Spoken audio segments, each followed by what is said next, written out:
Hello दोस्तों, मैं हूं जगदीश जोशी। आज के इस वीडियो में मैं आपको ट्रांसफार्मर से रिलेटेड जो इंटरव्यू में क्वेश्चंस पूछे जाते हैं उनके बारे में बताऊंगा। यहां पे हम लोग मोस्ट इंपॉर्टेंट क्वेश्चंस के बारे में डिस्कस करेंगे जो इंटरव्यू में बहुत ज़्यादा पूछे जाते हैं और उसका डिटेल्ड आंसर क्या होगा वो भी मैं आप लोगों को समझाऊंगा। यहाँ पे हम लोग मोस्ट इम्पोर्टेंट क्वेश्चंस के बारे में डिस्कस करेंगे ताकि आप लोग अपने इंटरव्यू की तैयारी अच्छे से कर पाओ और आपको एक अंडरस्टैंडिंग हो इससे रिलेटेड कि भाई इंटरव्यू में किस टाइप के क्वेश्चंस पूछे जाते हैं। अगर आपको किसी स्पेसिफिक टॉपिक के ऊपर वीडियो चाहिए वो भी आप लोग वीडियो के नीचे कमेंट करके हमको बता सकते हो, हम लोग आपके लिए वो वीडियो अपलोड कर देंगे। और अगर आप लोग चैनल पर न्यू हैं तो आप लोग चैनल को सब्सक्राइब कर लेना और बगल में जो बेल आइकन है उसको भी ऑन कर लेना ताकि आपको हमारी सभी लेटेस्ट वीडियोस का नोटिफिकेशन रेगुलर बेसिस पे मिलता रहे। तो सबसे पहला जो क्वेश्चन बनता है ट्रांसफार्मर का वो ये है कि what is a transformer and how does it work. Transformer क्या है और ये किस तरीके से काम करता है। देखो, ट्रांसफार्मर क्या है, ये एक इलेक्ट्रिकल डिवाइस है। ट्रांसफार्मर एक इलेक्ट्रिकल डिवाइस है, इसके अंदर कोई भी मूविंग पार्ट नहीं होता है और ये इलेक्ट्रिकल एनर्जी को बिटवीन टू और मोर सर्किट्स में ट्रांसफर करता है थ्रू इलेक्ट्रोमैग्नेटिक इंडक्शन, या फिर ट्रांसफार्मर इलेक्ट्रिकल एनर्जी को एक लेवल से दूसरे लेवल में ट्रांसफर करता है, ठीक है, बिना फ्रीक्वेंसी को चेंज किए। ट्रांसफार्मर फ्रीक्वेंसी चेंज नहीं करता, ट्रांसफार्मर हमेशा एसी सप्लाई पे ही काम करता है और जो आप लोग उसको इनपुट दोगे, जिस फ्रीक्वेंसी पे इनपुट दोगे सेम फ्रीक्वेंसी को वो आगे ट्रांसफर कर देगा और वोल्टेज का अप करेगा डाउन करेगा वो डिपेंड करता है कि आपका प्राइमरी के नंबर ऑफ टर्न्स कितने हैं और सेकेंडरी के नंबर ऑफ टर्न्स कितने हैं। उसके अलावा ट्रांसफार्मर जो काम करता है वो फ्राडेज के इलेक्ट्रोमैग्नेटिक इंडक्शन पे काम करता है। अगर आपको फ्राडे का इलेक्ट्रोमैग्नेटिक इंडक्शन नहीं पता है तो आपको ये भी एक बार अच्छे से रीड कर लेना चाहिए इंटरव्यू से पहले। जहाँ पे क्या होता है कि जो करंट वेरी कर रही है प्राइमरी कॉइल में और ये मैग्नेटिक फील्ड जो जनरेट कर रही है उससे क्या होता है, वो जब सेकेंडरी कॉइल से लिंक करती है तो सेकेंडरी कॉइल में वोल्टेज इंड्यूस होता है, ठीक है। ये सिंपल सा फ्राडेज का इलेक्ट्रोमैग्नेटिक इंडक्शन कहता है और फ्राडे का इलेक्ट्रोमैग्नेटिक इंडक्शन को एक बार आप लोग अच्छे से रीड भी कर सकते हो, आपको और ज़्यादा यहाँ पे क्लियरिटी आएगी, ठीक है। अगला क्वेश्चन यहाँ पे बनता है what are the main types of transformers. Transformer की मेन टाइप्स कौन कौन सी हैं। सबसे पहला ट्रांसफार्मर जो होता है हमारा वो होता है स्टेप अप ट्रांसफार्मर। ये क्या काम करता है, ये increases voltage and decreases current. Step up, जहां पे अप आ गया इट मीन्स कि वो वोल्टेज का स्टेप अप कर रहा है। अब एक चीज का आप लोग और ध्यान देना, जहां पर भी वोल्टेज का स्टेप अप होगा वहां पे आपका करंट का स्टेप डाउन होगा। इसीलिए आपसे एक इंटरव्यू में ये भी पूछा जा सकता है कि बताओ जनरेशन में कितनी वोल्टेज हम लोग जनरेट करते हैं, 11 किलो वोल्ट करते हैं। उसके बाद ट्रांसमिट हम लोग उसको 33 किलो वोल्ट में, 66 किलो वोल्ट में, उससे भी हायर मतलब वोल्टेज में हम लोग उसको, हाई वोल्टेज में हम लोग उसको ट्रांसमिट करते हैं। उसका मेन कारण ये होता है ताकि हम लोग करंट का स्टेप डाउन कर सकें, करंट को डिक्रीज कर सके ताकि जो कंडक्टर यूज होंगे ट्रांसमिशन में वो कंडक्टर हमारे पतले कंडक्टर हम लोग यूज करें, ठीक है। कॉस्ट कटिंग के लिए इसको जो है वो किया जाता है। दूसरा होता है step down transformer. Step down transformer क्या काम करता है, ये वोल्टेज को डिक्रीज करता है, कम करता है। जब ये वोल्टेज को डिक्रीज करेगा तो ऑटोमेटिक यहाँ पे करंट इंक्रीज हो जाएगा, ठीक है। अगला यहाँ पे होता है पावर ट्रांसफार्मर। पावर ट्रांसफार्मर जो होता है ये ट्रांसमिशन नेटवर्क्स में यूज होते हैं, जो मैं अभी आपको थोड़ी देर पहले बता रहा था ना। तो ट्रांसमिशन में हमेशा पावर ट्रांसफार्मर्स को हम लोग यूज करते हैं। डिस्ट्रीब्यूशन ट्रांसफार्मर जो होते हैं वो पावर को डिस्ट्रीब्यूट करने के लिए यूज होते हैं। अब ये कहाँ पे होंगे, ये एंड यूजर्स के पास होंगे। आपके घर के आसपास पे जो ट्रांसफार्मर होगा ना वो डिस्ट्रीब्यूशन ट्रांसफार्मर बोलते हैं हम लोग उसको, ठीक है। एक होता है ऑटो ट्रांसफार्मर।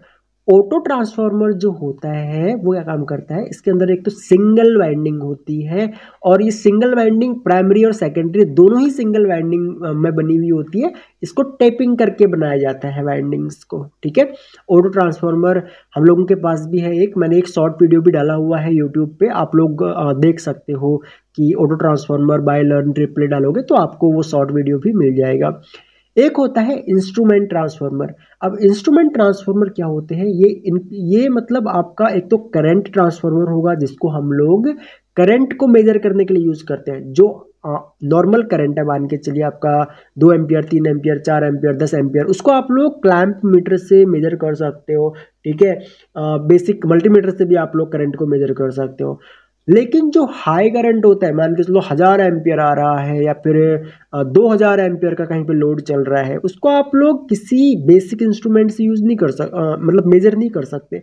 उसके लिए आपको सीटी चाहिए होगा, करंट ट्रांसफार्मर चाहिए होंगे। ये हम लोग इंडस्ट्री में लगा करके रखते हैं, इंडस्ट्री में भी लगाते हैं, उसके अलावा ट्रांसमिशन डिस्ट्रीब्यूशन में भी सीटीज लगते हैं, ठीक है। एक होता है पोटेंशियल ट्रांसफार्मर। अब ये क्या काम करता है, ये पीटी होता है, इसका शॉर्ट फॉर्म पीटी है। और पोटेंशियल ट्रांसफार्मर जो होता है वो वोल्टेज को मेजर करने के लिए यूज किया जाता है। और जो हाई वोल्टेज होता है, अब मान के चलो 33 किलो वोल्ट है, 33 किलो वोल्ट को आप लोग किसी भी मेजरिंग इंस्ट्रूमेंट से आप मेजर नहीं कर सकते, ठीक है। उसके लिए आपको पोटेंशियल ट्रांसफार्मर चाहिए होगा, ठीक है। तो ये मेजरिंग इंस्ट्रूमेंट्स होते हैं, ओके। नेक्स्ट जो क्वेश्चन बनता है वो ये है, what are the core material used in transformer and why. तो ट्रांसफार्मर में कोर जो होता है वो किस मटेरियल का बना हुआ होता है और क्यों।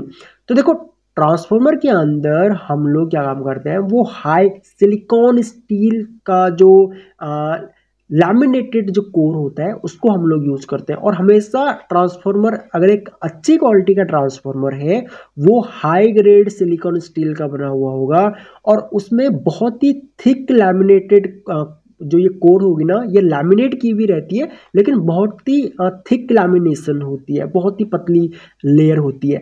ये इसलिए की जाती है ताकि hysteresis losses and eddy current losses को रिड्यूस किया जा सके, कम किया जा सके और ट्रांसफार्मर की इफिशिएंसी को बढ़ाया जा सके। अच्छा, मैं आपसे एक क्वेश्चन और पूछूंगा, यहाँ पे देखते हैं कि कितने लोग इसका सही आंसर करते हैं। आपको ये बताना है कि इंडक्शन मोटर और ट्रांसफार्मर, इन दोनों में से किसकी इफिशिएंसी ज़्यादा होगी और क्यों। ये आप लोग मुझे कमेंट सेक्शन में इसका आंसर कर जो है वो बताइए। देखते हैं कितने लोग सही आंसर करते हैं। जिनका सही आंसर होगा उनके कमेंट को मैं हार्ट दे दूंगा ताकि बाकी लोग समझ सकें कि सही आंसर क्या है, ठीक है। अगला क्वेश्चन यहाँ पे बनता है, explain the difference between core type and shell type transformers. तो कोर टाइप और सेल टाइप ट्रांसफार्मर्स में क्या डिफरेंस होता है। तो देखो, कोर टाइप जो ट्रांसफार्मर होते हैं, इनकी वाइंडिंग्स जो होती है ना, वो कोर के अराउंड होती है, सराउंड होती है, सॉरी, ठीक है। यहाँ पे देखो, ये कोर है, इसके सराउंड में ये जो है वो कॉइल इसकी लगी हुई है, ठीक है। कॉइल यहाँ पे यूज की हुई है और इनको हमेशा हाई वोल्टेज एप्लीकेशंस के लिए यूज किया जाता है। जो सेल टाइप ट्रांसफार्मर होते हैं, ये आपको सेल टाइप ट्रांसफार्मर की कोर देखने को मिलेगी। और ये सेल टाइप जो ट्रांसफार्मर होंगे, इसके सराउंड में ये कोर हो गया, इसके अंदर देखो यहाँ पे ये वाइंडिंग की हुई है।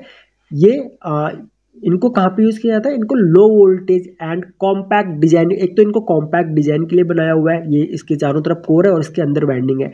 यहाँ पे ये बड़े ट्रांसफार्मर जो भी होंगे आपके, जो आपका डिस्ट्रीब्यूशन ट्रांसफार्मर हो गया या फिर जो आपके अदर ट्रांसफार्मर्स होते हैं, वो सभी कोर टाइप होंगे। और जो बेसिक ट्रांसफार्मर होते हैं, कॉम्पैक्ट, छोटे, लो वोल्टेज के लिए, उनको हमेशा सेल टाइप में बनाया जाता है। सिंपल सा इतना आप लोगों ने ध्यान देना है, ठीक है। अगला क्वेश्चन यहाँ पे है, what are the transformer losses and how can they be minimised. ठीक है, ट्रांसफार्मर लॉसेस जो होते हैं वो क्या होते हैं और कैसे हम लोग इनको मिनिमाइज कर सकते हैं।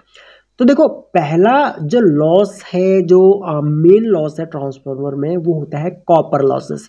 अब कॉपर लॉसेस कैसे होता है, ये वाइंडिंग की रेजिस्टेंस की वजह से होता है। ट्रांसफार्मर की कॉइल जो होती है वो एक वायर से बनी हुई होती है। अब वो वायर आपका कॉपर वायर भी हो सकता है, एल्युमिनियम वायर भी हो सकता है। हालांकि जो छोटे ट्रांसफार्मर होते हैं उनमें कॉइल एल्युमिनियम की भी यूज़ की जाती है, लेकिन कॉइल तो कॉइल है। अगर कॉइल है तो उसका कुछ ना कुछ रेजिस्टेंस भी होगा। अगर रेजिस्टेंस होगा तो सीधी सी बात है, वहाँ पे लॉसेस भी होंगे। ठीक है, अब इसको मिनिमाइज करने के लिए क्या काम किया जा सकता है, इसको मिनिमाइज करने के लिए हाई कंडक्टिविटी मटेरियल का यूज़ किया जा सकता है, लाइक कॉपर। अगर आप लोग एक अच्छी क्वालिटी का कॉपर यूज़ कर रहे हो किसी ट्रांसफार्मर में, तो उसमें कॉपर लॉसेस कम से कम होंगे। आप लोग जीरो नहीं कर सकते कॉपर लॉसेस को, क्योंकि कितना भी अच्छा आप लोग कॉपर यूज कर लो, उसका कुछ ना कुछ तो रेजिस्टेंस होगा। अगर कुछ ना कुछ रेजिस्टेंस होगा तो वहाँ पे लॉसेस होंगे ही होंगे। ठीक है, दूसरा होता है आयरन लॉसेस।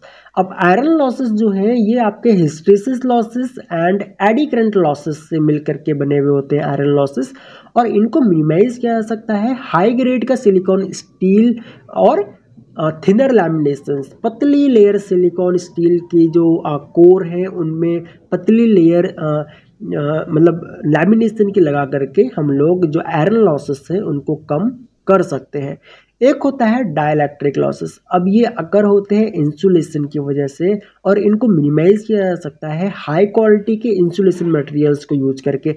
इंसुलेशन मटेरियल्स जो होते हैं ये आपके ऊपर भी यहाँ पे लगे हुए हैं, ये भी इंसुलेशन मटेरियल हैं। अगर ऑयल कूल ट्रांसफार्मर है तो जो आपका ट्रांसफार्मर के अंदर ऑयल यूज किया जा रहा है वो भी एज अ इंसुलेशन ही काम करता है, तो वो भी हमें एक हाई ग्रेड का या हाई क्वालिटी का यूज करना चाहिए। ठीक है, अगला क्वेश्चन यहाँ पे है what is the purpose of conservator in transformer. Transformer में कंजर्वेटर का क्या क्या काम है या क्या पर्पस है कंजर्वेटर को यूज करने का।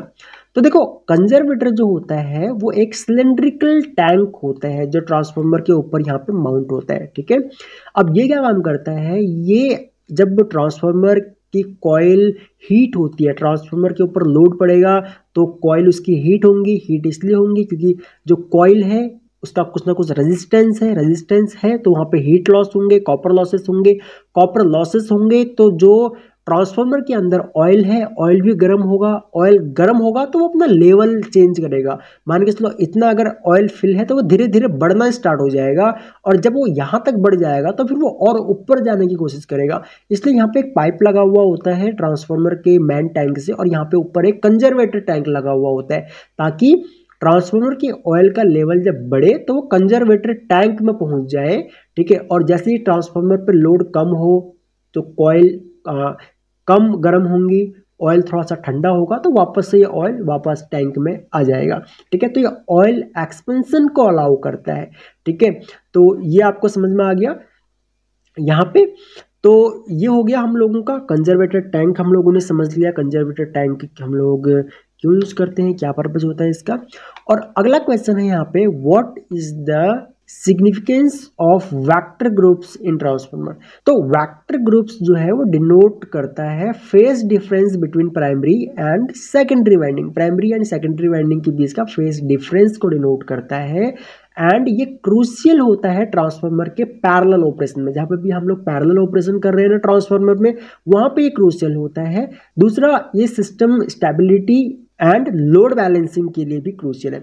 अब देखो होता क्या है कि मान के चलो आपका लोड चल रहा है 2000 एम्पियर का, और आपका कोई ट्रांसफार्मर है वो सिर्फ 1000 एम्पियर का ही 80% लोड ले सकता है, क्योंकि हम लोग किसी भी मशीन के ऊपर स्पेशली ट्रांसफार्मर अल्टरनेटर के ऊपर हम लोग 80% ही लोड डालते हैं। 1000 एम्पियर ही हम लोग मैक्स एक ट्रांसफार्मर में लोड डाल सकते हैं। मान के चलो हम लोगों का जो मैक्सिमम लोड चल रहा है पीक आवर्स में वो 2000 एम्पियर चल रहा है, तो हम लोग क्या काम करेंगे, एक और ट्रांसफार्मर पैरेलल में लगा देंगे और हम लोग लोड शेयर करेंगे।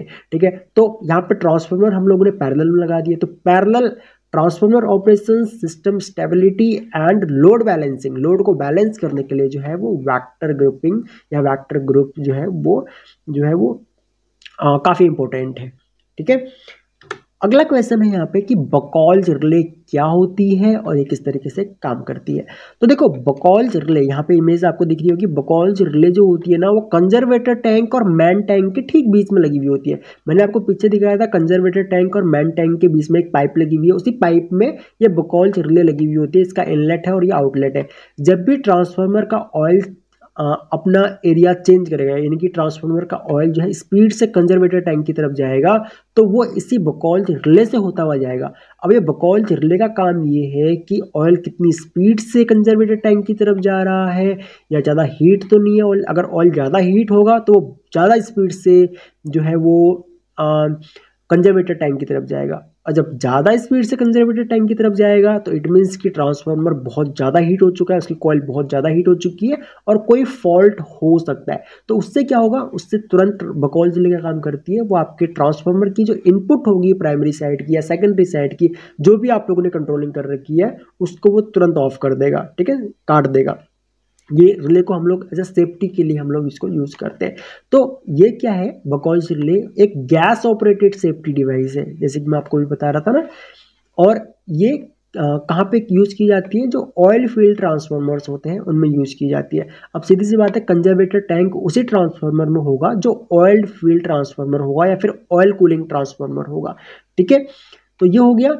एंड ये क्या काम करता है, ये इंटरनल फॉल्ट्स को डिटेक्ट करता है, लाइक वाइंडिंग में अगर कोई शॉर्ट सर्किट है तो ये उसको डिटेक्ट करेगा, ठीक है। और गैस अगर मान के चलो ट्रांसफार्मर में अनवांटेड गैसेस बन रही हैं तो ये उसको डिटेक्ट करेगा, ऑयल की मूवमेंट को ये डिटेक्ट करेगा, ठीक है। और जैसी अगर ये सब चीज़ें अगर मान के चलो कुछ भी अगर होती हैं तो ये तुरंत अलार्म, या फिर हम अलार्म अगर शो करवा रहे हैं तो ये अलार्म को ट्रिगर कर देगा। अगर हम ट्रांसफार्मर को ये चाहते हैं कि भाई अगर कोई भी इनमें से कोई भी अनहैपनिंग अगर हो, वाइंडिंग में शॉर्ट सर्किट हो या गैसेस बन रहे हो या फिर ऑयल की मूवमेंट बहुत तेज़ी से हो रही है, अगर हम ऐसा कुछ हो, अगर हम ऐसी कंट्रोलिंग कर रहे हैं कि भाई ट्रांसफार्मर ही मेरा ट्रिप हो जाना चाहिए, तो हम लोग वो भी करवा सकते हैं, जैसे कि मैं आपको थोड़ी देर पहले भी बता रहा था। और यहाँ पे अगला क्वेश्चन है, why is transformer efficiency higher than other electrical machines. अब देखो, ट्रांसफार्मर की इफिशियंसी बाकी की इलेक्ट्रिकल मशीन से हमेशा ज़्यादा होती है। उसका मेन कारण ये है कि ट्रांसफार्मर के अंदर कोई भी मूविंग पार्ट नहीं होता है, ठीक है। Transformers have no moving parts, so friction and mechanical losses are absent. यहाँ पे कोई भी फ्रिक्शन नहीं हो रहा, कोई भी मैकेनिकल लॉसेस नहीं हो रहे, तो इसीलिए ऑटोमेटिक ट्रांसफार्मर में क्या होता है, इसकी एफिशिएंसी काफ़ी ज़्यादा होती है।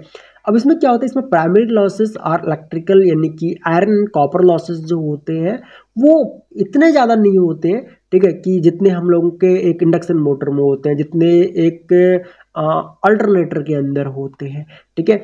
और इसकी जो इफिशियंसी होती है वो टिपिकली आपका 95 टू 99% होती है। अगर आप लोग बहुत अच्छी ग्रेड का कॉपर यूज़ कर रहे हो, अच्छी ग्रेड का आप सिलिकॉन स्टील यूज़ कर रहे हो, प्रॉपर वो थिनर लैमिनेट है पूरी की पूरी कोर, और आप लोग इंसुलेटर भी जो है वो अच्छी क्वालिटी का यूज़ कर रहे हो, तो ट्रांसफार्मर की जो इफिशियंसी है वो 98 टू 99% भी रहती है। तो गाइज ये कुछ इंपॉर्टेंट क्वेश्चंस थे ट्रांसफार्मर से रिलेटेड। आई होप कि आप लोगों को समझ में आए होंगे। मैंने काफ़ी डिटेल में आप लोगों को समझाने की कोशिश करी। फिर भी अगर आप लोगों का इस टॉपिक से रिलेटेड कोई भी डाउट हो, आप लोग वीडियो के नीचे कमेंट सेक्शन में हमसे पूछ सकते हो। मैं आपके सारे कमेंट्स पढ़ता हूँ और मैं ट्राई करूँगा कि नेक्स्ट वीडियो में जो भी आपके डाउट्स हो उनसे रिलेटेड मैं सॉल्यूशन आपके लिए लेके आऊँ। सो इस वीडियो लेक्चर में इतना ही। Thanks for watching. मिलते हैं अपने नेक्स्ट वीडियो लेक्चर में।